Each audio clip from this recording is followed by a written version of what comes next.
Wij vinden het voor de leerlingen belangrijk dat zij toekomstgewijs een goede autoopleiding kunnen volgen in onze campus. Dankzij het Lucas Nul systeem vind ik wel dat het onderwijsniveau van de leerlingen serieus gestegen is. Wat ik het meeste waardeer aan die systemen is eigenlijk dat we nu als leerkracht alles kunnen omdraaien. We kunnen dankzij het Lucas Nul kunnen we nu eigenlijk vanuit de praktijk naar de theorie gaan. Vroeger gingen we vanuit de theorie naar de praktijk, wat heel moeilijk was voor jongens voor alles te vatten. En nu gaan we het omdraaien en we merken dat het daardoor het niveau stijgt gewoon. We hebben als school voor Lucas Nul gekozen omdat wij vroeger al samenwerkten met Lucas Nul. Dus voor ons was de keuze snel gemaakt om daar het nieuwe systeem aan het oude te koppelen. Lucas Nul op zich, het systeem, de panelen, alles is top. De support is goed. Wat ik ook heel belangrijk vind, is dat de support in het Nederlands is.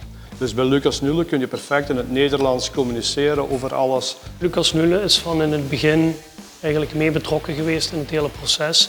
Met de opbouw, met de aanbouw. Zij hebben ook doorgegeven wat zij graag verwachten van ons en wij hebben doorgegeven wat wij verwachten van hun. Ook de opbouw, de ondersteuning tijdens konden altijd terecht bij hun voor de nodige know-how. Het telefoontje was snel gepleegd en de collega's van Lucas Nul waren ook snel ter plaatse.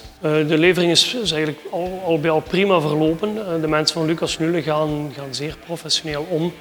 Ook mensen op de werkvloer zijn hier geweest meerdere malen. Zij hebben alle systemen hier mooi gemonteerd. We hebben aan Lucas Nul nooit stukjes kapot gehad. We hebben 1 keer moeten bellen voor een cursusmateriaal om te zetten, maar dat ging puur over een taal. Voor de rest is die levering prima verlopen, is die service goed verlopen. Wij kunnen altijd bij hun terecht, elke dag. Dus een telefoontje doen en de mensen staan voor ons klaar. Zeer goed dus. Voor ons is Lucas Nul een grote meerwaarde voor de studenten, voor de school en absoluut voor het onderwijs.